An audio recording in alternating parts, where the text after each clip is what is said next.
Hi, this is Nada, And this is Tony. and we're discussing the 30 Days of Thought by Jay Doran or Doran. And today we're going to be discussing the chapter entitled Life Lesson. Yay, that's a good one. Yeah, it is. Did you want to start off with your thoughts? Absolutely, absolutely. So this particular chapter really talks about negativity. That word, right? That we don't like. So I gotta tell you, we're all guilty of that, okay? And I find myself in this negativity mode all the time. But let me tell you the beauty of it before and now. The beauty of it for me now is that I recognize it. I recognize it so much faster. So, Mm-hmm. because I'm aware of my thoughts and I'm aware of the way I speak. So, I'm able to catch on it real quickly Yeah, and do something about it. So, when you know what you know, right? And shame on you when you already know something, you're still doing it. Isn't right, that the meaning of insanity? right. Doing the same thing over and over again, expecting a different result. Yeah, So for me, you know, negativity is everywhere. And, it's really up to you. It's completely up to you if you want to continue to be in that negative place, in that square, or you want to get yourself out of there. So, um, you know, negativity is not just everywhere, but it's in you too. So understand that we're not coming here to say that we're perfect and we're doing everything by the book. We do have struggles. So for me, Tony, I struggle every day. Every day I struggle with a lot of things. But the difference for me is, am I gonna stay in that struggle, or am I gonna recognize it? Okay, shift and do something about it. Okay, now that I have the tools, now that I've invested a lot in myself, I mean, I know better. I know what I have to do. Okay, yeah. is it easier said than done? Absolutely. Is it easy to just get out of it? No. Sometimes you have to work very, very hard to get out of it. Sometimes, to be honest with you, you don't want to get out of it. Sometimes it takes an accountability partner to tell you, get off your, you know what, and it's okay. Once you become enlightened and once you become aware of these things, they're no longer they're no longer become a criticism that you don't want to hear, or a criticism that bothers you. For me, it's like, wow, thank you so much for recognizing that. Thank you so much for giving me a different perspective, because the way I'm looking at this is in a negative way. And there's so many different positive things about how this could come out. So, and being open, just being open to that, being open to a different possibility, being open to that there's no right or wrong. Being open to, it just is, this is what's presenting in front of you. Okay, and it's up to you. You have that choice. Is it up to you whether you're going to shift to the left or you're going to shift to the right? No, no, I'm glad you kind of wrapped it up with that because that's really what he's talking about in this chapter, right? About the negativity that comes at us from outside, or specifically what he discusses is haters, right? Hmm.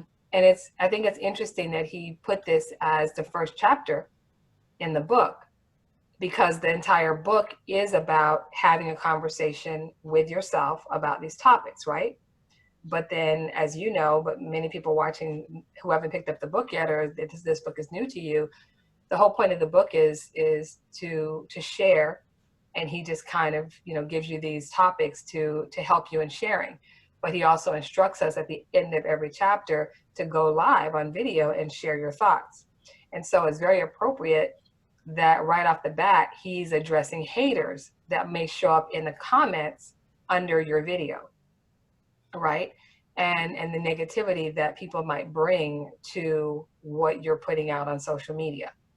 And haters, as they call them, right? Because we see that phrase all over the internet, all over social media, right? Quote unquote haters. Um, and so he's addressing that, right? And saying that that's not something that you want to feed into. And so I appreciate that, that he put that right in the opening. Um, like you said, everybody, all of us, I struggle with negativity. My biggest struggle with negativity is negative self-talk. And I think Mm-hmm. a lot of us struggle with negative self-talk, Mm-hmm. right? Um, and so when we take the steps to put ourselves out onto social media, um, the last thing we want is to have to confront people that are kind of echoing our own negative self-talk, right? Like that which you greatly feared jumps in your face through Mm-hmm. social media. You kind of were afraid that you'd get these so-called haters on social media. And Mm-hmm. so now when they show up in your comments, it's like, no, go away, right? Mm-hmm. But, his whole point in the chapter is not to engage them, not to engage them because it grows like a disease, right? Mm-hmm. And it spreads the negativity, and it causes other people to also begin to react and to comment when you comment and engage with that person. Mm-hmm. And so I've definitely seen that, in other people's feeds, right? It's Mm-hmm. like everything could be positive, positive, positive, and then there's one negative person on there. And if you engage, forget it, it starts a whole conversation within a conversation, right? And so for me, I definitely agree that it's not worth engaging. Um, I do think that it's important to acknowledge for ourselves what the so-called hater is saying. I mean, haters is not really a word in my vocabulary because I don't really, I don't believe in haters. I think that I think these, everybody has a perspective, huh? yeah, I think these are people with limited beliefs, or I think these are people that, um, you know what Right. and you don't know what you don't know. Exactly. And that's what I'm, my perspective is that people that we might call haters, people that show up with negative comments, with contrary beliefs, that they're just really revealing what their beliefs are from where they stand, from Mm, their perspective at this moment in their life. And to me, that's not a hater. That's just somebody with a different point of view, right? absolutely. And so for me, I mean, you know that I'm very much into the law of reflection, Mm-hmm. right? And so for me, anything that shows up Mm-hmm. for me is somewhat of a reflection in Mm-hmm. that anyone that shows up is kind of like I stepped in front of a mirror, Mm-hmm. right? And I can argue with something that reflection is showing me. And maybe the reflection, maybe I stepped in front of a distorted mirror, a broken mirror, a cracked mirror, a funhouse mirror, right? Nevertheless, it's reflecting something back to me that I need to pay attention to, right? And so I look at everything that shows up, even if it's a so-called negative event, a negative person, a negative comment, negative feedback. I look at it as something I need to pay attention to, if only to understand that there exists another perspective on this topic. There exists another perspective in this world, right? And that maybe by stopping and contemplating what is being said, I can learn something new because Absolutely. I'm standing in my perspective, right? I'm Mm-hmm. standing in this place in the world based on only my personal experience and knowledge at that moment. So I feel like if something presents itself to me, even in the form of a so-called negative comment, it's something that I need to consider. I need to look at. I need to kind of turn it around on all its sides and see if there's something that I can learn or something that can expand my thinking, my perspective, my understanding of the world and the people in it. Right. So I don't automatically get this negative hater vibe when I'm confronted with something that seems like a negative comment. For me, it's feedback from the world. Yeah. And what about also what about why you having so much resistance to it, right? Right. If you hear a comment or you see a comment, what is it about that comment that's bothering you so much? So Exactly. again, this is a great opportunity for you to, like you said, look at yourself in the mirror, or to just stand with that for a little bit Yep. and ask yourself, why am I having so much resistance to this comment? What is it that's bringing up for me? Right. And this is a good opportunity for you to look into that for yourself, Absolutely. and look further and see where that is coming from.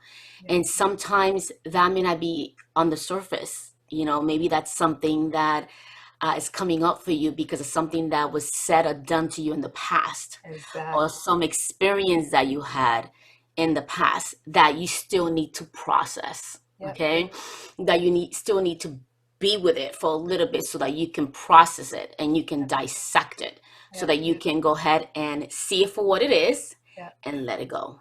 Exactly. Mhm. Exactly. No, I completely agree in that. And so, this chapter is very interesting. Because that's the first thing that came to me. Again, I'm not going to engage on social media, with someone that's really negative.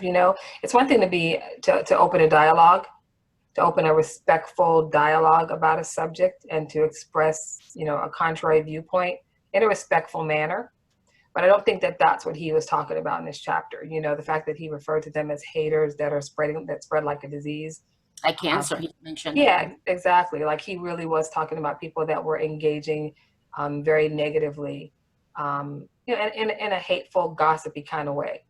And so again, I would not, um, at all interact and engage with any comments like that. But in self-reflection, I definitely will consider if there's any validity to what's being said. You know, um, and I know a lot of people on social media just delete them. I think when they're super hateful, super, I guess offensive is really offensive, discriminatory, right? Bullying, like those types of things. I just think they're better deleted, and that's Mhm. just me. Like I'm not only am I not going to engage, but I'm not going to even leave it there for it to be that offensive to other people when it's discriminatory. You know what I'm saying? When it's discriminatory or bullying or, vulgar, things like that just don't even need a presence on my social media page. Like it's mine. And if you don't like what I'm saying, you can always go somewhere else. And, just like I choose who walks in my home, if you're on my page and my post, that's my home. And so if it's that vulgar and offensive, I'm just deleting it. I'm not even Yeah. leaving it there for the people on my page to engage with. Yeah, and he also mentions in the book, and I quote, remember, people see life through their lens. They are the writer, producer, director, and leading role in their life's movie. Yeah. You are an extra according to them, and you need to own that. Okay. Yeah. And basically he says these are the majority. Yeah. These are the majority of the people out there, Yeah. you know. But how you choose to react and how you choose to live your life and how you choose to um process is it's completely up to you. It's Yeah. really completely up to you. The accountability goes back on you. And that's where that whole victim, comes in. Yeah. Are you a victim of your circumstances, Yeah. or are you a winner? Yeah. Okay, are you coming out stronger? Um, are you coming out to win the victory? Or, you know what? Something very interesting happened. I was listening to one of Les Brown's videos the other day, and he said, there are no losers or winners. There are losers. I'm sorry, there are winners and people that just don't know. Mm. Yeah. So there are no losers. They're just people that just don't know. And again, that comes back with that previous chapter that we talked about, educating yourself, Right. knowledge. If Right. you feel like you don't know something, it is up to you to go get that knowledge. Go after it. Okay. You need to find the truth, live in your truth, find the truth. But you Yeah. need to do that. No Yeah. one can do that for you. Okay. Right. I don't care how many books I read, or I don't know how many times I go to a workshop and someone is standing right there in front of me and telling me this. You got to find your own truth. You got to invest in yourself. Okay. You have to put in the work. Okay. So Yeah. you have to put in the work so that this way not only that you're engaged, but you're getting what you need, and one of the things about the law of attraction, if you're into the law of attraction, um just ask. Okay, just ask, and Yeah. and it should be given to you. Yeah. Okay. Yeah. No, it's definitely a personal responsibility to expand our viewpoint of the world, right? Because it's like he said, there's one other sentence that he says that the truth of life is that the opposite of what we know is also true. And once we accept that truth, we can accept people. Mm-hmm. And I think that that's key, because whatever you believe is true for you. Mm-hmm. You know, whatever you believe, your life experiences will prove your beliefs to be true in most cases. And so, because people tend to have experiences that support their version, their truth, they can stand very firmly and argue for what they believe in, because they're, you know, because of law of attraction, their lives are proving their belief to be true. So this statement that he makes, that whatever you know, then the opposite of what you know is also true. That's why that's a fact, because people will experience things that are relative to their beliefs, right? And that's why that there's a long standing saying, which we've all heard, it's been in movies and everything, that says whether you believe you can or believe you can't, either in either case you're right. Yes. Mm-hmm. And that stands for everything. Your life will outpicture your beliefs. And so people can argue vehemently about whatever it is they believe that's contrary to your belief, because that's been their experience. But I think, again, our personal responsibility is to expand our awareness of the world, to allow things to challenge our belief systems, because we cannot grow if we're just locked into our own personal belief system, right? We've got to kind of take new information, contrary information. We've got to kind of take it head on if we want to expand our viewpoint of the world. And so I think that's the challenge, right? The challenge is to, when our natural reaction is to get upset and to kind of, right? Because somebody rubbed us the wrong way. It happens a lot, you know? Yeah. Somebody rubs you the wrong way, right? And you're ready to pounce on them, right? You know, he talks about the lion and the mouse in this chapter. Yes, he does talk about the line. Yep. Exactly. You were ready to pounce, like, you know, like a lion, because somebody disagreed with us or made us feel a certain way. It's a really good time to stop and reflect on, like, you know, like you said, why am I feeling this way? What's causing this thing to trigger me, right? Is it something that I need to address, something that I need to rethink, something in my, you know, that I need to expand on? You know, you mentioned limiting beliefs. You know, has my experience of the world been based on a limiting belief? And if I expand that belief, I can experience something different. And so, you know, this topic of negativity and haters brings up all of that. You know, to me, they're all just reflections that say, hey, stop and pay attention to something. You know, pay attention to something. So this was I have some notes here for myself as I was reading the chapter. One of the things that came up for me is when we talk about negativity, is that, you know, that's a place where you're stuck. Okay. You know, that's a place of bondage. And, you know, I think negativity keeps you in that bondage state where you have these like blinders and you're seeing things very narrow. And it's so important to recognize that you need to get those blinders off. You need to, you know, be a little bit more open, you know, and like you said, listen to other people's perspective. And just because someone does not agree with you, or someone has a different experience that you do, that doesn't make it right or wrong. It's just that that person had that experience and you had this experience. And you know, I just think we just need to be nicer to each other, to be honest with you. You know, just be nicer to each other, and it's okay to have these discussions and have and communicate with one another, and you know, and again, there's no right or wrong. It's just, this is your opinion, this is my opinion. It's true. You know, so much can be gained by seeking to understand somebody's point of view. It doesn't mean that at the end of the day, even after you understand their point of view, that you'll agree with them. But I think it helps you to be more compassionate, right? Because how many times have we immediately thought a certain thing about a person until we hear their story? When we hear their story, we go, oh, I feel so bad for ever thinking that way about this person. Now I understand. Yes. Right? It Yes. changes everything. And Yes. so I think if we seek to understand people, we will be more compassionate, and compassion leads to kindness. And at the end of the day, we may not completely choose to change our beliefs, but understanding can go a long way for, for being compassionate and kind, to other people with opposing beliefs. So sometimes just someone's culture has made them, a certain way. And when you understand the culture, in which they were raised, then you're like, okay, I can see how you got there from there. I mean, how many people, and I think I've given you this example before, where, we can all take a very hard stance on something like murder, right? We all pretty clear about how we feel about something like murder, until you hear that maybe a parent is seeking vengeance for someone that hurt their child.